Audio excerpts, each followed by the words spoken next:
Hello, this is Jake Abbott. In this video, I'm going to be talking about observability in continuous time, and I'll handle discrete time observability in another later video. For observability discussion, we're going to be talking about the entire state space equation. So we have x dot of t is equal to a x of t plus b u of t, and y of t is equal to c x of t d u of t. And let's say that A is an n by n matrix of real numbers. Let's say B is an n by p matrix, so we have n states and p inputs.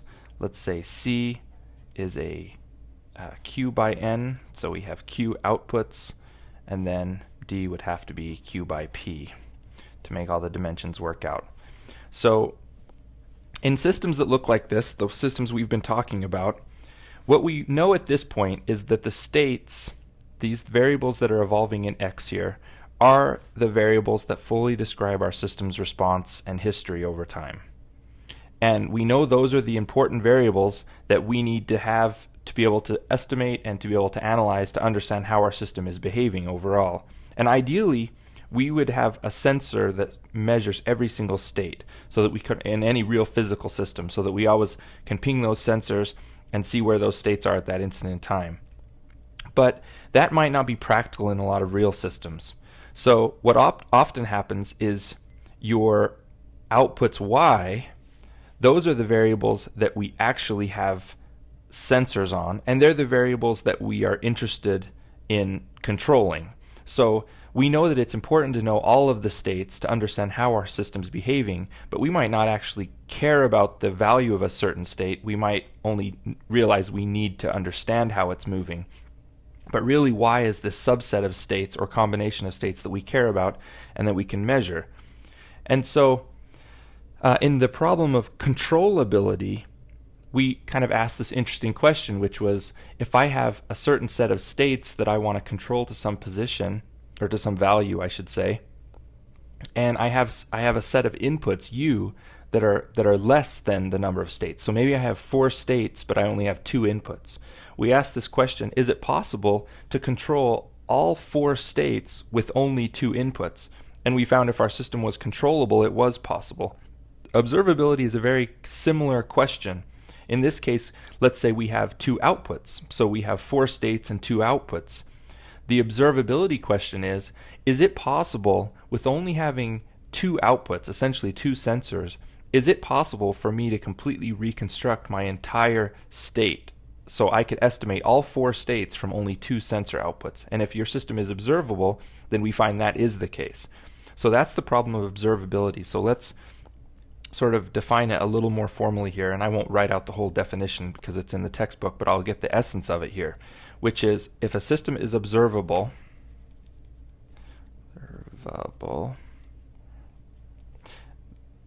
the definition of this observability is that there exists a finite time, let's call it t1, and I say it's finite, I mean it's non-zero. It's not infinite either.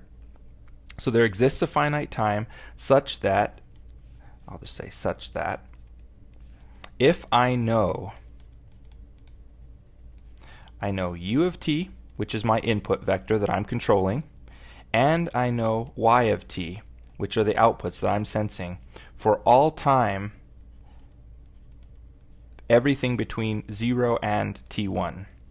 So starting at 0, I completely understand my input, and I'm completely watching my output, and I'm watching those things evolve for all time between 0 and t1, and this t1 just exists, that if I do this, it's possible for me to go back and estimate what the initial state was. So if this condition happens, I watch u and y over some period of time, and after some period of time, it's possible for me to go back in time and say, oh, I now know what the state was when I began. If that's possible, then this system is observable. And if that's not possible, if you can't guarantee that this time will ever exist, maybe I could watch u and y forever and never be able to figure out what x naught was to begin with, then my system is not observable. And the interesting thing about being able to figure out what x0 is the entire assumption of this model is that we have a model. We know what A, B, C, and D are. We have a model of our system. So A, B, C, and D are known. We know the input U because we're controlling it, and we know the output Y because we're measuring it. So the only things we don't know are the states. And so so we've for a while been talking about the general time solutions of equations. So we know if I give you a model A, B, C, and D, and I give you an initial condition and I give you an input, you know how to solve for the states as they evolve over time. So basically, what does it mean to know the initial condition? Well, because of all the other tools we already have for understanding how linear systems evolve, if you know the initial condition, then you also know the state at all time. At that instant in time when, let's give ourselves an example here. So let's say here's time, and I'm controlling my input U, and it's totally arbitrary. Let's say I'm just making my U do something. So here's U of t, and I'm watching my output Y, and it's evolving over time. If there's some instant, like right here, boom, at that instant, all of a sudden, I figure out I know what x0 was. So I know the state back here at time 0. Then the cool thing about that is for all of this time, you've been marching along, you haven't known what the states were. But at this instant, right here, there's some instant, and let's call this time t1, there's some instant where you know what the states were here, then you can now use that. So let's say the initial condition on my states were here and here and here. So at that instant, when you finally know that, then you can solve forward in time using your model of A, B, C, and D and catch your model up with where you are. And so you go, okay, if I know, right now I know what x naught was, then I'll let that evolve like this, and I'll let this one evolve like this, and I'll let this one evolve like this, and now you're caught up.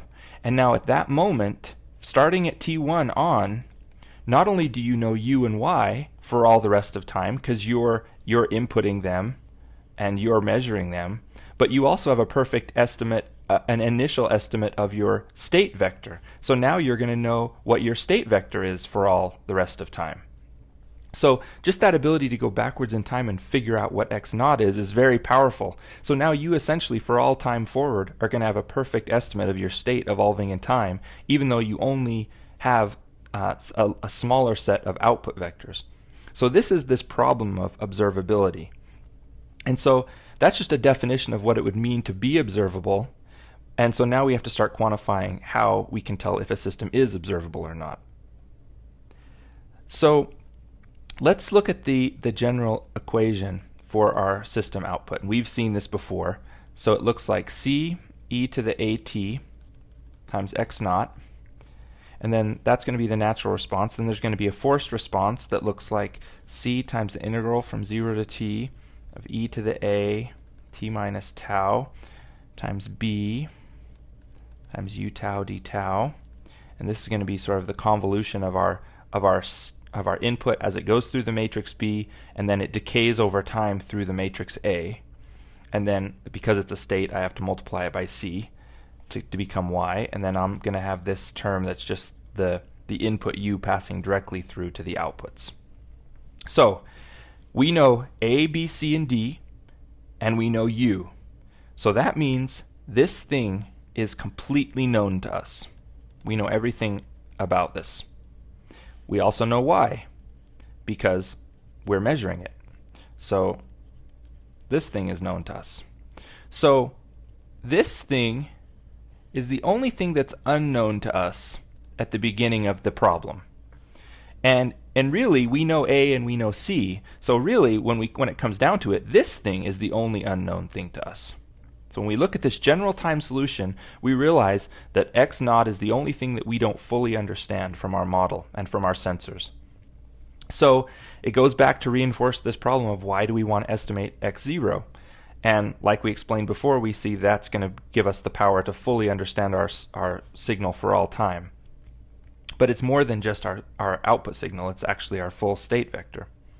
So this question of observability becomes, can we solve for this thing? At what point does x0 pass from being an unknown thing, which it is at the beginning, to a known thing at some time t1? So let's call this thing, this unknown thing here, y bar. And that's not y arrow, that's not y vector, it's y bar. And this is a thing that's evolving in time, so I'll call it y bar of t. And so y, the real y, is equal to y bar, the unknown thing, plus this whole known forced input thing. So let's just focus on this now as y bar. So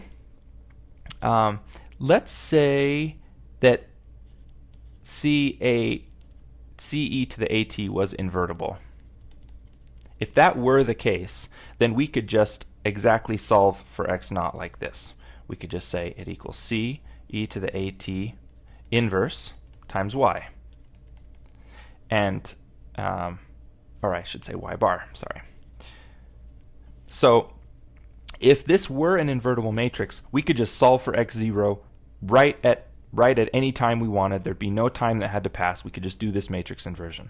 The problem is, in general, this matrix won't be invertible, and in fact, it won't even be a square matrix. So we can't even think about invertibility because it's not even square. So let's think about this vector y. And I'm going to, or I should say y bar. So I'm going to pretend this, let's say, is like a 2 by 1 vector. So I don't mean these to be x's, I just mean these are just like placeholders. So y bar is equal to ce to the at times x naught. And I'm going to draw this as if I have that this matrix ce to the at is like a 2 by 4 thing, just so, and then our state is like a 4 by 1 thing, just to sort of get the idea of here. So here's like state 1, state 2, state 3, and state 4, and then this is this kind of 2 by 4 matrix. So this is ce to the at, and this is y bar here. So when we look at this, we realize that y bar is in the range space of this matrix, ce to the at. And why is that? I mean, what is y? All y is or y bar is some linear combination of the columns of this matrix. And these are the multipliers. So it's basically this column times this value, plus the second column times this value, plus the third column times this value. So y is just some linear combination of the columns of this matrix. So we know it's in the range space of this. So this matrix isn't invertible in general. In this case, it's rectangular, so it's definitely not. But even if it were square, it might not be invertible. But we know some solution exists because y is in fact in the range space of this. So we know that there has to be a set of x's that will make this y, because we're measuring this y right now. I mean, it definitely does exist, because all we have to do to find y bar is take, let's call this thing here like y tilde. If I take my y vector and I minus my y tilde vector, which are both known, I will get a y bar. I mean, this thing does definitely exist right now. And I know there has to be a solution for it because it's some linear combination of these columns, and whatever the linear combinations are, that's the solution. So what this basically tells us is that the solution isn't unique. Because we know a solution does exist, and if this matrix were invertible, then we could find the solution uniquely, and we could actually calculate it like this, and we would know it definitely. But we can't do that. So if you know a matrix, if you know there is a solution, and you know that the matrix isn't invertible, meaning it's not a unique solution, then we know that there's lots of different states that could give us this same y bar. So by only looking at y bar at the beginning, it's not enough for us to figure out what the full state vector was. Okay, so we move on with that knowledge that this idea of invertibility and finding a unique solution right at time 0 isn't going to be an option for us. So another thing we can assume at this point is it's safe to say that the number of outputs is less than or equal to the number of states. So what I'm saying is it's safe to assume that Q is less than or equal to N. Why can I assume this for the rest of the mathematical development? if Q were greater than N, it would mean we have more outputs than we have states, which means not only are we probably sensing all of the states, but we're actually double sensing some of the states. And that would just be a kind of a silly thing to do. Our whole purpose here is to try and figure out if we can use less sensors to measure an entire state vector. And if you've made your problem so easy that you've put sensors on all of your states and maybe even doubled up some of the states, then this question of observability just has no bearing. So the fact we're even talking about is our system observable or not means that we have less sensors than we have states. And maybe we have equal to, but in most cases Q is actually going to be less than N. So let's use that for the rest of this development. So what we've come down to at this point is we have this idea that we can't determine x naught uniquely from y at t at any single instant in time. But maybe we can use multiple instants in time to back out what x naught is. I mean, that's the conclusion of where we're going to go with this to get at controllability. So we say that the state equation is observable if and only if, so observable if and only if this n by n matrix, which we call W, I should say WO for observability. We call it W sub C for controllability. At some instant of time, which I'm going to define like this, integral from 0 to t of e to the a transpose tau, c transpose c, e to the a tau d tau,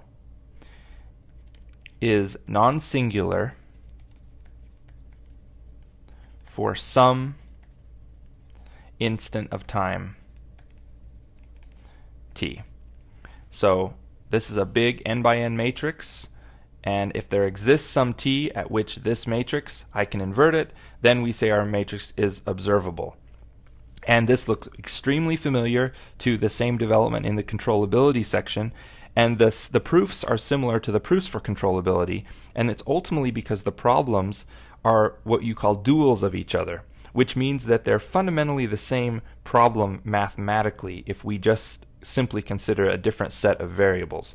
So this happens a lot in sort of applied mathematics is you, rather than trying to solve a difficult mathematical problem, or sort of, let's say, an applied math problem from scratch, what you do is you look and see if the underlying mathematical structure looks very similar to some problem that you've already solved. And then if you do that, you just reorder your variables of this problem into that new problem, and then you use the math that some other mathematician already solved.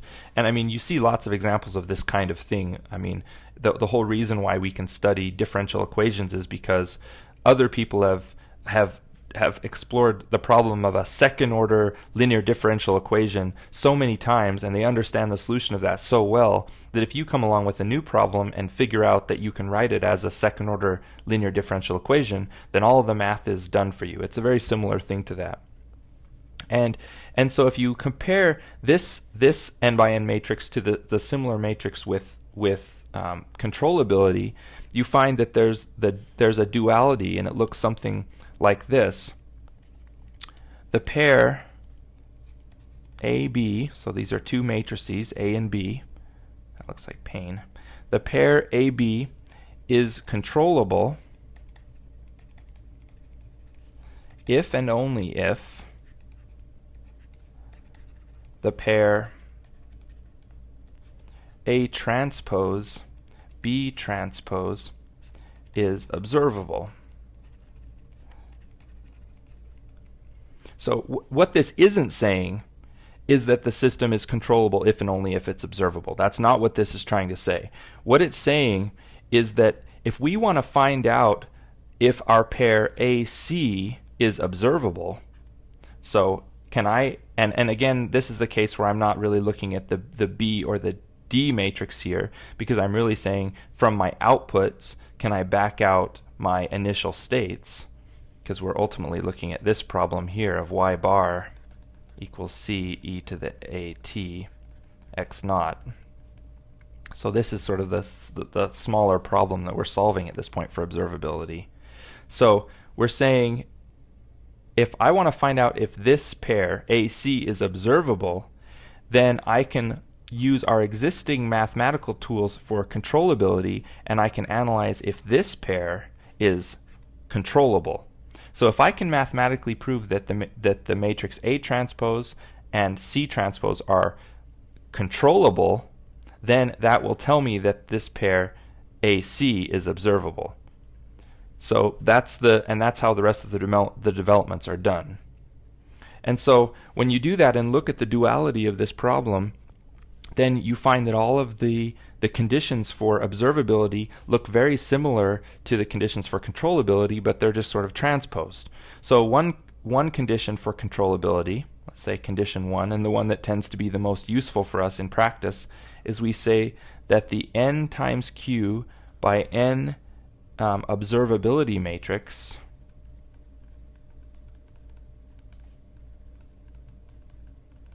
and we sort of use this kind of script O. The observability matrix, which is built like this, it's C and then C times A and then C times A squared all the way down to C times A to the n minus 1. If this observability matrix has full rank, which is the same as saying full column rank. And you could also say this is the same as saying it has rank n. Now this is a case where I'm going to have n columns and I'm going to have n times q rows. And if q is a 1, then I have a square n by n matrix. If q is more than 1, then this is a long, tall matrix. And so the fullest rank it could have is just n, which is the number of columns. So this is going to be the most useful to us. And just like with controllability, there you actually can say, well, I don't have to look at every single row necessarily to figure out if this is full rank. I may actually just be able to look at a smaller subset of these rows. And so it turns out you can say that this pair is observable if and only if the matrix, so I'll call this a new observability matrix, n minus q plus 1. So this observability matrix looks like C times CA down not to A to the n minus 1, but only to A to the n minus q, where q is the number of our outputs, and it's also the rank of C. And this goes back to our development of the assumption that q is less than or equal to n, and that we don't have extra sensors essentially, or wasted sensors I should say, that aren't doing anything for us, telling us any new information. So q is the number of outputs, but it's also the rank of your C matrix. And then I'm just looking at this set to figure out if this thing is full rank. So I'm still looking, I want this thing to be rank n to show it's observable, but I don't have to compute all of the rows. I can just compute this subset of rows.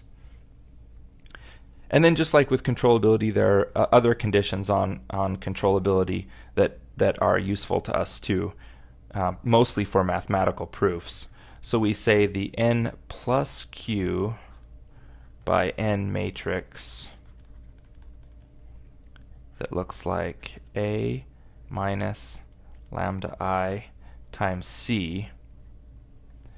This matrix has full, I'm going to say column rank, but I could just say rank, has full column rank at every eigenvalue.